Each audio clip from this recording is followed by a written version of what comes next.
En 2017, une personne âgée sur 6 a été victime d'abus. Avec les mesures de confinement et la réduction des soins, la violence contre les personnes âgées a augmenté au cours de la dernière année. Ça, c'est tiré du site Internet Éduca Santé.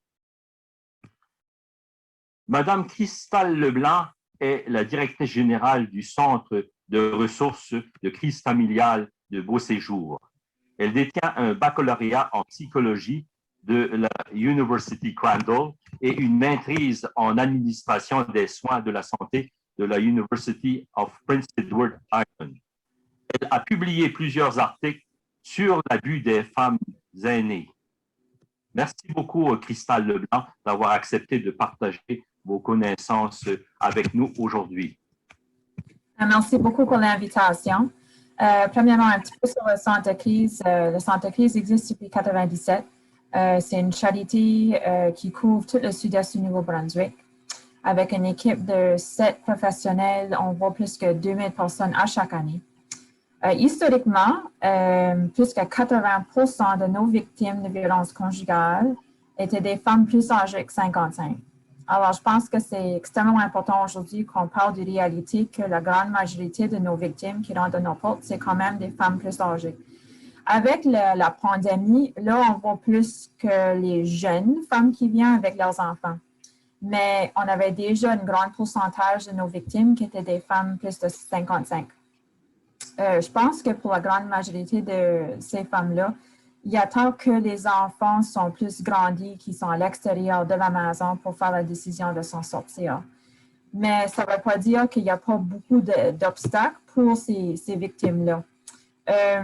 Il continue un petit peu un tabou que dans le média, puis quand on parle de la violence conjugale, tout le monde voit encore des images des jeunes ou des jeunes femmes, le monde de 35 et moins ou même 25 et moins.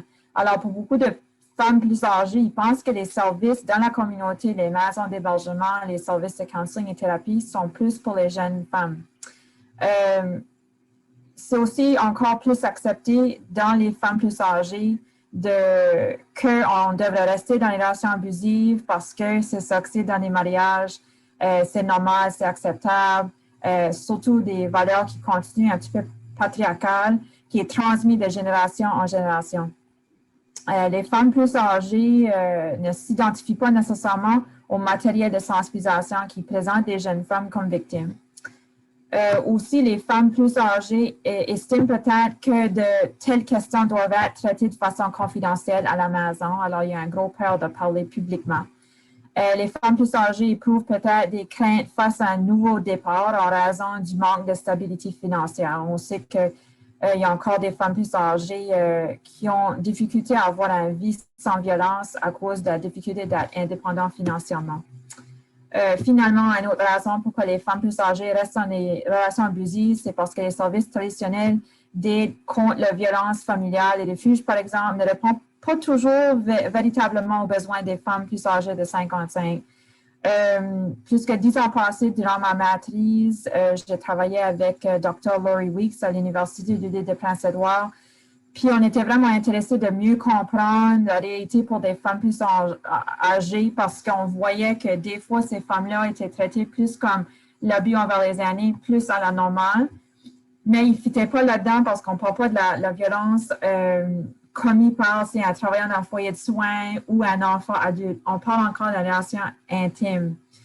Deuxièmement, quand on parle de la recherche sur la violence conjugale, pour les femmes, il y a encore un gros manque de recherche pour les femmes plus âgées. Alors, on s'est embarqué dans une étude des maisons d'hébergement de la province atlantique pour mieux comprendre, y a-t-il des femmes plus âgées qui fréquentent les établissements? Puis deuxièmement, est-ce que les services sont spécialisés pour les femmes plus âgées? On a vu que 25% des clients qui restaient dans une maison d'hébergement dans les provinces atlantiques étaient quand même plus âgés de 55.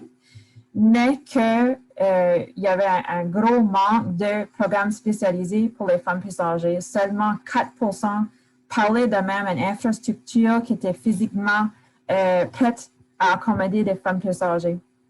Je me sens un petit peu chanceux que 10 ans plus tard, 3 ans passés, on a fait un gros projet capital de 4,3 millions pour augmenter les services pour les femmes victimes de violences, puis aussi de considérer les programmes nécessaires, puis l'infrastructure physique nécessaire pour les femmes plus âgées. Par exemple, tous les lits d'urgence, puis aussi des appartements de deuxième étape présentement à notre nouvelle bâtisse située à 66 Calder à Shediac est complètement accessible à quelqu'un avec des besoins physiques. Alors même les salles de bain, les douches, quelqu'un avec une chaise roulante peut accéder à tous les services ici au centre. Les madames plus âgées, on a vu une augmentation de 30% de demandes durant la pandémie l'année passée. Alors, la violence envers les femmes plus âgées était déjà en pandémie. C'est juste que là, on parle plus parce que c'est une pandémie durant une autre pandémie. Les différents types de violences peuvent inclure la violence physique, sexuelle, psychologique, exploitation financière, l'harcèlement criminel, la violence virtuelle et culturelle.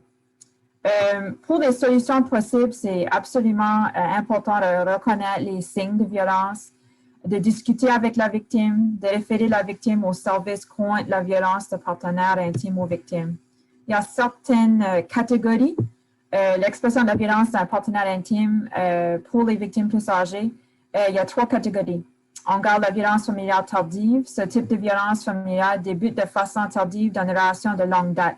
La relation intime a été saine pendant longtemps, ayant à ce stade, il y a de l'abus. La violence familiale de longue date, ça c'est une catégorie où est-ce que la violence d'un partenaire intime a débuté tôt dans la relation et persiste à un âge avancé. Puis troisièmement, la violence au sein d'une nouvelle relation avec un partenaire intime. C'est vraiment des exemples où est-ce que peut-être quelqu'un, leur partenaire est décédé ou ils n'ont jamais marié, puis à ce stade, ils rentrent dans une relation abusive.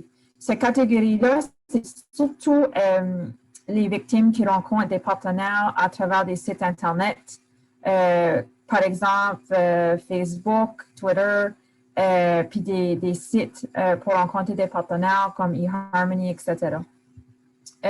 Pour nous autres, on recommande toujours de poser des questions aux victimes de violences de partenaires intimes qui sont plus âgées.